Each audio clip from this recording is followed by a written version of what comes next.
coming up on After the Whistle. The NFL Draft was in Pittsburgh last week, and our crew was there for day 2. I'm hoping we get a wide receiver. I really want Denzel Boston. I hope we trade our picks up to take a better player too. Plus, an annual Center County tradition takes place at Penns Valley High School. And find out which teams and athletes win our After the Whistle Superlatives. Hello and welcome to the final After the Whistle show of the spring. We'll look back at the seasons for Penn State and District 6 sports. I'm Allie Winskowski. And I'm Nico Rodriguez. We'll also give out our superlatives for the winter and spring seasons.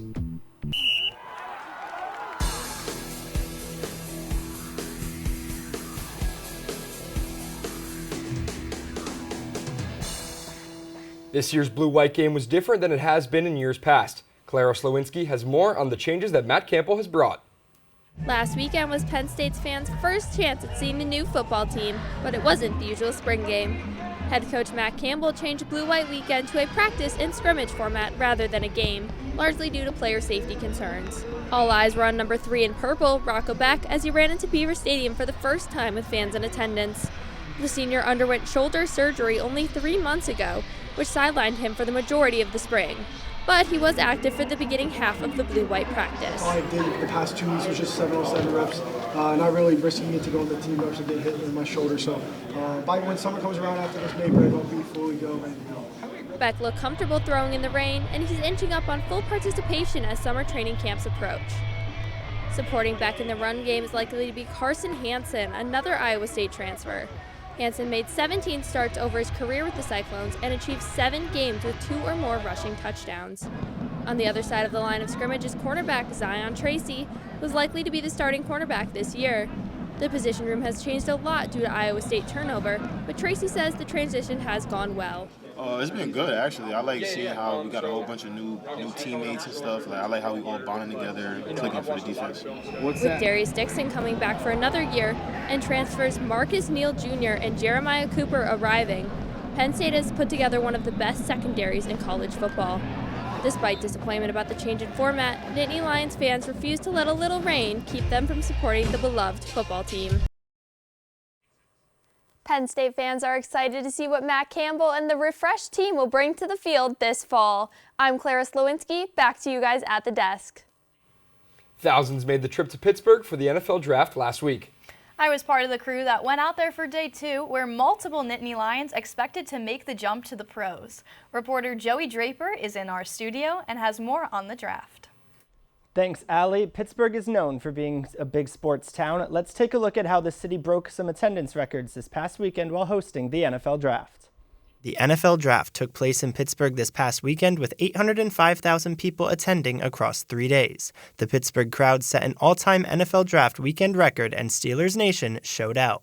Here we go, Steelers, here we go! Here we go, Steelers, here we go! We are here at Acrisure Stadium, where fans are gathering in both in and outside of the stadium in anticipation for the second and third rounds of the NFL Draft tonight, waiting to see who is going to join their team for the 2026 season. The 2026 NFL Draft kicked off Thursday night, which saw 26 of the 32 teams make selections. Former Nittany Lion Vega Ioane was selected 14th overall by the Baltimore Ravens. Pittsburgh native Donovan Len felt his hometown doesn't get the respect it deserves. Well, it's finally good to see people around the world are seeing Pittsburgh. Pittsburgh's such a slept-on city, so it's finally good for people to come down here, see what it's like, and say really good things about it. Acrisure Stadium is known for its atmosphere and fans waving those terrible towels, but for Hunter Thompson, getting to attend the NFL Draft in his hometown meant the world to him. I'm very excited. It's been a while. I never thought we'd come here. It's like a once-in-a-lifetime experience. While Pittsburgh was very welcoming to fans from all over, the hatred for division rivals still stood tall, as former Raven Mark Ingram's son, Mark Ingram III, taunted Steelers Nation in their own backyard.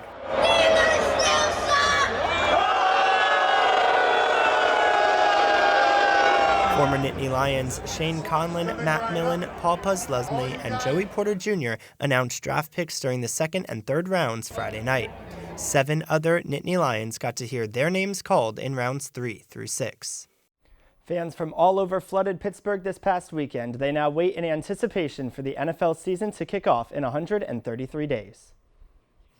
Penn State hosted the men's volleyball EIVA tournament this past weekend. 6th seed Princeton made a Cinderella run to face the 1st seed Nittany Lions in the championship game on Saturday. Both teams getting ready to battle it out for the trophy. Kicking things off in the first set, Sean Harvey receives the serve. Jackson Herr sets it up for a Gage Gabriel fake. While Harvey gets the hit, it's too hot for Princeton to handle. The Tigers kept it close with a diving touch. Ambrose Engling gets the first whack, making Ryan Merck sprawl to keep it up. Mason Rice capitalizes on the scramble for the quick kill. Princeton receives the serve and sets up an attack attempt, but the game's leading blockers, Owen Rose and Harvey, deny it. Great play right there. In the final frame, it's her again with the set, and Rose slams it into open court for the score. Penn State sweeps Princeton to win the EIVA tournament for the 4th straight year. The Nittany Lions received a NCAA tournament bid. They'll face UC Irvine on Friday. Pav will tell you that it's not about him, but I think anybody from the outside looking in will say that, and definitely we had that view of it as well. All year, you don't want to be that person to mess up that last season for him. Coming up, we have an update on the Penn State Boxing Club we introduced you to a couple weeks ago. Plus, a look at a fun annual tradition in Center County.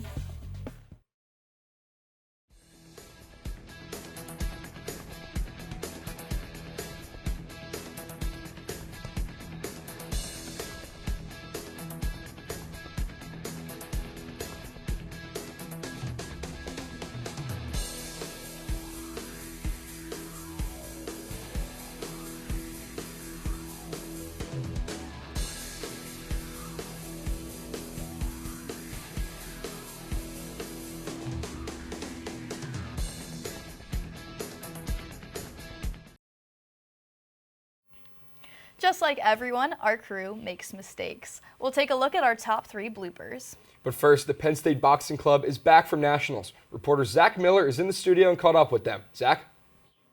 Thanks, Allie and Nico. We've been following the Penn State Boxing Club since before their trip to nationals. Now here's a glance at their journey. If I lose, I'm done, so I'm just not going to lose.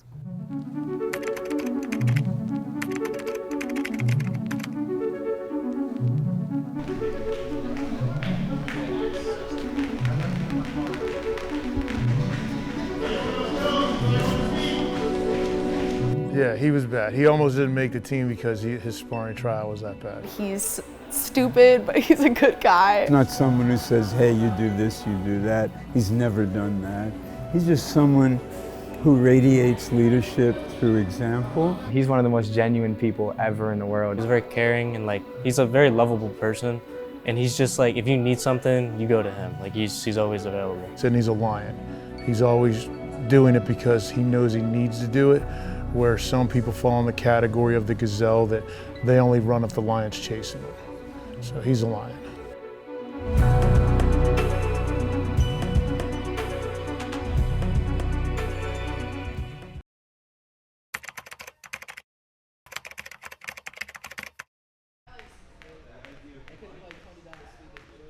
Every champion has a beginning.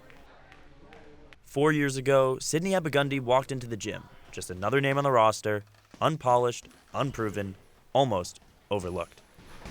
Thinking about the way I was back in my freshman year to the way I am now, I think I've grown a lot as a boxer, learned a lot, changed a lot. When I first started, I used to close my eyes whenever I saw a glove coming, and now it's another light game hit, so kind of part of my life now. The Penn State Boxing Club has something special. Our team comes as a whole, and we're just like a big family. Outside the ring, we're always trying to go get food together, always trying to find something we can do as a team. Every day when we come in here training, we all have the same mindset, and we're very disciplined. And it's that discipline and team chemistry that has pushed Sydney to compete at the highest level. This group is really put together mentally and physically, and I think we're going to be coming back with some belts. We hope you enjoyed that quick look at our feature story on the Penn State Boxing Club. Stay tuned for the full-length story on the Belisario student website. Back to you, Allie and Nico.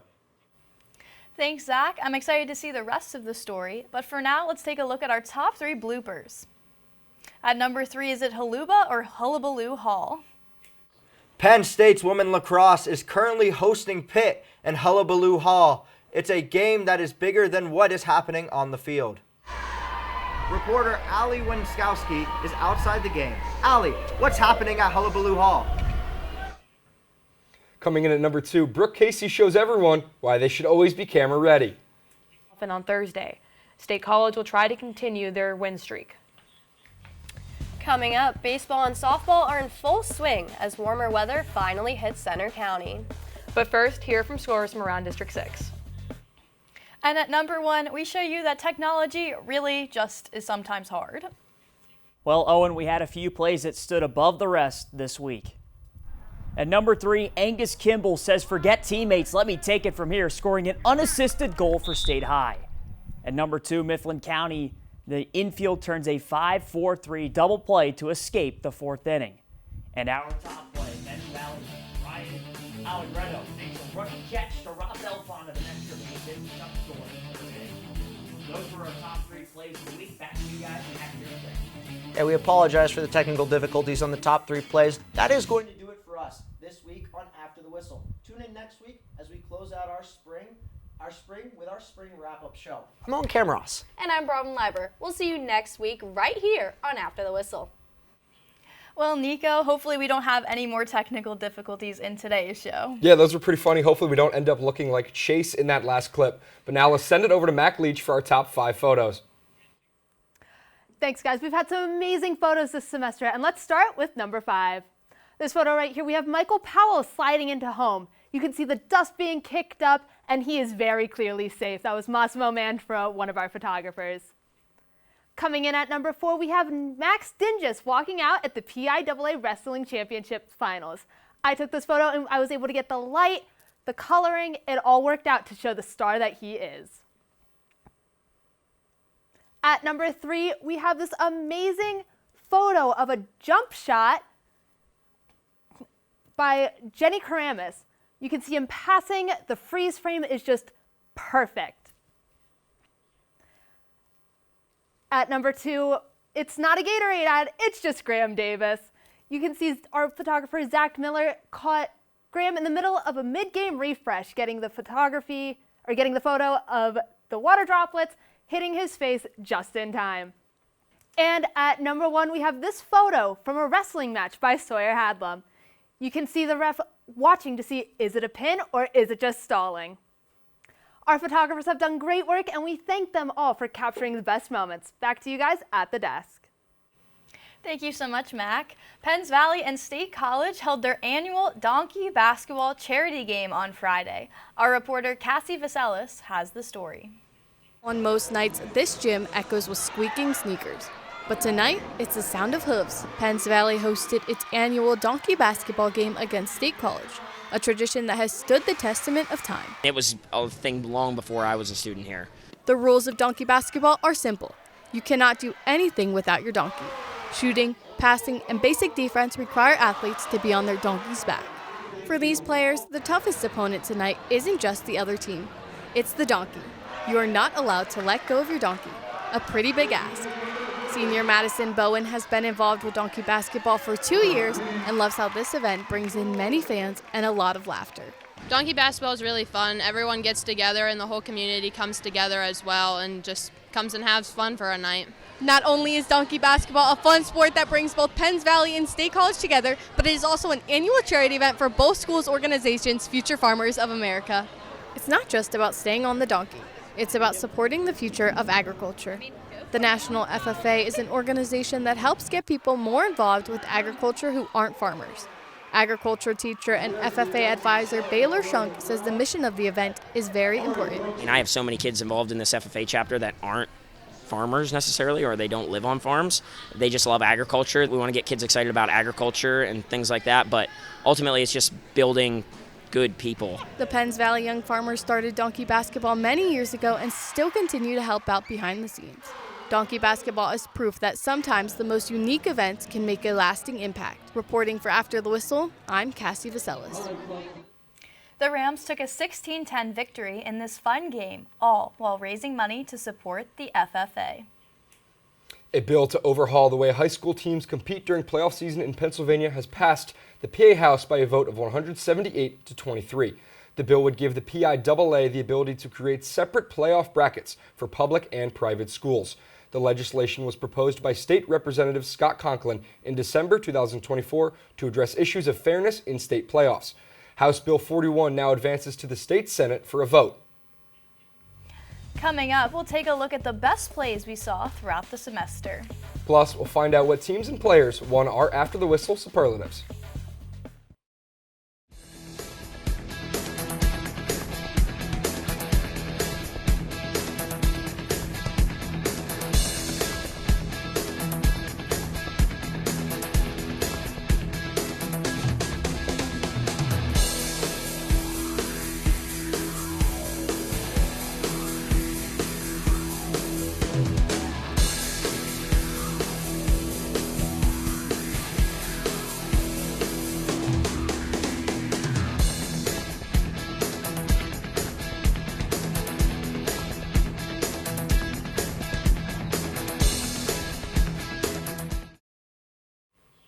It's time now to give out our After the Whistle superlatives.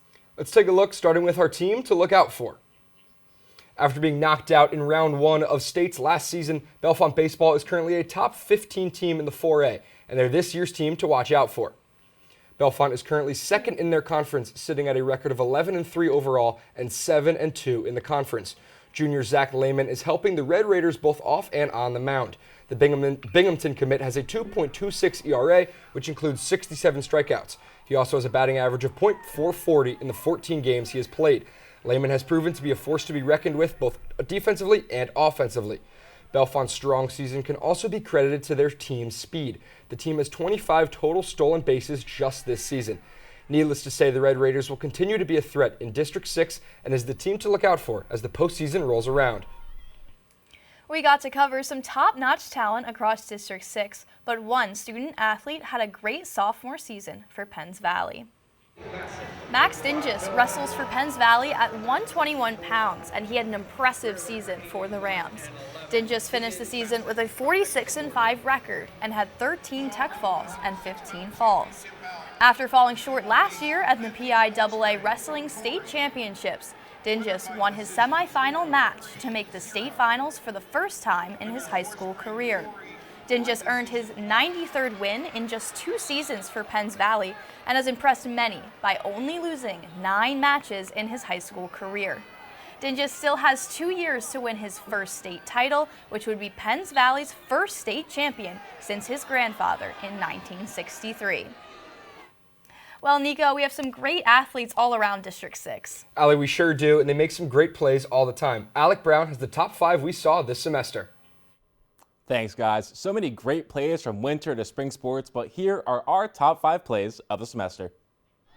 And at number 5, it's bases loaded for Penn State softball, and Jordan George crosses that ball goodbye right over the wall. You'll see it right there. All the Nittany Lions rounding the bases, too. Just a great slam right there. Now at number 4, we have the Little Lions playing some great defense. It's Desiree Mobley who rips it away, then hands it off to her teammate Sienna Wilson, getting the nice lefty basket there, too. Good fundamentals, ladies. Now final 3, it's San Antonio Spurs basketball. Sorry, this is actually Bishop Guilfoyle. The Marauders, some great movement. Corner 3 right there, too, for Alex Krimmel to finish off that beautiful ball movement. Now it's number 2, it's Westmont Hilltop. On the fast break, you can see Brett Hoffman moving all the way down the ice, and the slick move by the goalie for the score, too. Had him lost, he needs a map. And our number 1 play of the year, it's Luke Wallstrom for Penn State Lacrosse, and soaring through the sky for that one, going horizontal in the air. A little bit of squirrel action there, too, for our number 1 play. And it was so hard to break down all these great games that we saw this semester, but this was our final 5. Back to you guys at the desk. Our male athlete of the year is Bo Bassett. The Bishop McCourt Sr. was coming off a back-to-back PIAA title with one at 139 pounds and one at 145 where he was this year. Bassett continued his dominance, defeating Montgomery's Brant Harrer and taking home another 145-pound state title. Bassett also finished the season undefeated at 44-0. The Crusher wrestler had an incredible high school career, winning 3 straight PIAA titles and ending with an overall record of 170-0. Prior to his senior season, Bassett committed to Virginia Tech adding on to an already talented 2026 class for the Hokies. This past weekend, Bassett took home 2 titles at the U.S. Open tournament in Las Vegas. In the senior bracket, he defeated NCAA champion Aiden Valencia and former Penn State wrestler Bo Bartlett on the way to his first crown in the U20 division. He then outscored the competition 81-8 en route to his other championship. Bassett looks to carry this momentum into his freshman season at Virginia Tech later this year. Our back-to-back female athlete of the year is Morgan Ruggery, a current junior on the Bishop Guilfoyle girls basketball team. Ruggery has been with the team since her freshman year and has developed great chemistry with the other Lady Marauders. She has constantly been the most dominant center on the court, and she leads the team with an average 19 points per game. Fast breaks are her specialty, grabbing this pass for a layup from Aberlin Petrescia. Ruggery is also selfless on offense, averaging 4 assists per game and leading her teammates to their own offensive success. On the opposite side of the court, Ruggery is a prime example of a strong defender, always keeping her hands straight up as to not cause a foul for the Lady Marauders. Midway through the season, Ruggery hit 1,000 career points, a huge accomplishment for any high school basketball player. Number 22 is heading into her senior season and is searching for another state championship to finish her high school career. Now we get to our final superlative of the night. That's right, it's our team of the year. Reporter Liana Tiamzin has more.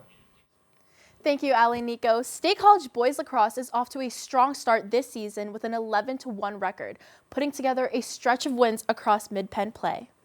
The Little Lions build momentum game by game, starting with some of their most dominant performances early on. State High opened up with a shutout against Sentinel Dauphin East 21-0 and a 5-streak win against Carlisle, Chambersburg, North Allegheny, Mechanicsburg, and another shutout against Cedar Cliff 21-0 again. Those games set the tone early, especially on defense, where they didn't allow the ball past them or the goalie across both matchups. Against Cumberland Valley, the Little Lions were tested a little more, but still came away with a 16-9 win. It was one of their more competitive games, but they were still able to stay control throughout. Things changed for the Little Lions. Their only loss so far came against Manheim Township in a close 10-8 game. Even in that one, State College stayed competitive the entire time, showing they can keep pace in tighter matchups. They picked up another win over Sentinel Dauphin East 19-2 and followed it with a 21-0 shutout against Mifflin County before closing out the stretch with a 17-2 win over Carlisle. Though the stretch, a few players have stood out offensively. Luke Ladritto has been one of the main scoring options. He has 35 goals and 44 points. Reminding each other that we're meant to be here and this is our moment to do good. While Trey Combs has helped facilitate and create chances and leads the game with 95 points, including 63 goals and 32 assists. Better teams will be top-notch at the things we're good at and what we need to improve on. Defensively, the group has been constant. Goalie Brody Downs has been solid in net. Overall, State College has been able to control games by playing steady, limiting mistakes, and capitalizing on their chances. The Little Lions have dominated all year, and that is why they're our team of the year. Back to you, Ali Nico, at the desk.